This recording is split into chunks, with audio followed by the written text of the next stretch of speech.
This week we're looking at number 7 in our series on Deuteronomy. This one's entitled Law and Grace, given material in Deuteronomy 4 and Deuteronomy 10, Deuteronomy 9, Deuteronomy 5, Galatians, Ezekiel. You can look up all those texts.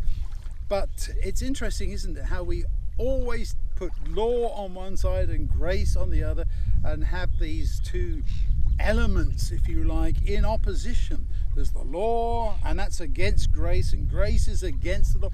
No, let's not think of it in that kind of way.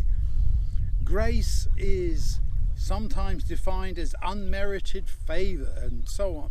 But I would rather like to talk about a gracious God and a law-giving God, and I don't see those two concepts as being in opposition at all. It is by grace that we are saved. That is true. And the law can't save us. Well, listen to what Paul had to say. It's there in the notes for this time. Romans 3:20. For no one is made right before God by doing what the law requires. The law only helps us to recognize what sin really is. And at that point you might say, well, why did God give the law in the first place then? It was for us to help us to understand. As Paul also said, why then the law? The law was added because of transgression, to help us to understand what really is going on, because we are dull and self-referenced people, and all too often we don't even see where we're going wrong. So I see law as part of God's graciousness as well. It's not something that is opposite to the law. The law is given to us in grace. And then in Galatians 2:21, Paul also says, how could I dismiss God's grace? Because if we could be made right through keeping the law, then Christ died a pointless death. He's talking to people who think that the way of salvation is following every minute detail of the law. And he's pointing out that. He said that doesn't work. Jesus said to the people of his day, you search the scriptures because you think in them you have eternal life, but they are they which testify of me. And that relationship with the God of grace is what saves us. The law doesn't save us. The law just helps us to understand right and wrong, what's the good thing to do and what's the bad thing to do. It's nothing to do with here is a recipe for salvation. You go to the doctor, and the doctor helps you by providing methods of healing. He might give you a recipe for in terms of a prescription regime and so on, and you need to take this and you need to do that, and if you don't do that, then you're not going to get well, and you're still going to be sick.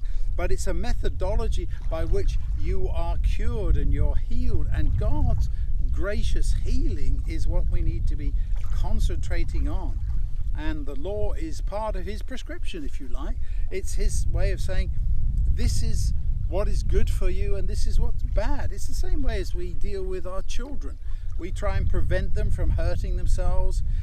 We tell them, you are not allowed to do this, mainly because it's going to be something that's going to damage them and is not going to be good for them. And you are to do this because this is what is good for you, and this is going to benefit you, and this is going to help you, and you're going to live healthy and long lives as a result. So let's not set these two concepts in opposition. The regulations that Moses provided, we often call it the law of Moses. Of course, it wasn't the law that Moses devised. It was communicated through Moses by God, was to give to these people who were so used to having to do what they were told a method of following that. And that was good in the beginning, but you don't stay there. You don't remain in that relationship of doing simply what you're told because you're told to do it. No, you grow beyond that, and in the relationship that we are to have with God, it's not because we are going to abandon the law.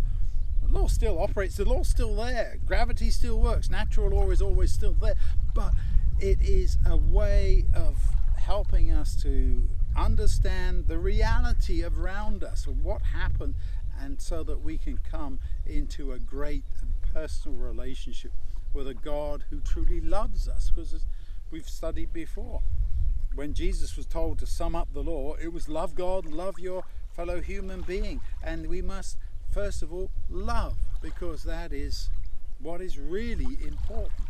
But when we get to heaven, it's not a question of, did you do what you were told? No, did you love me?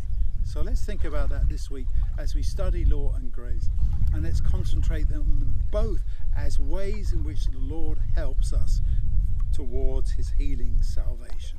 May God bless you as you study.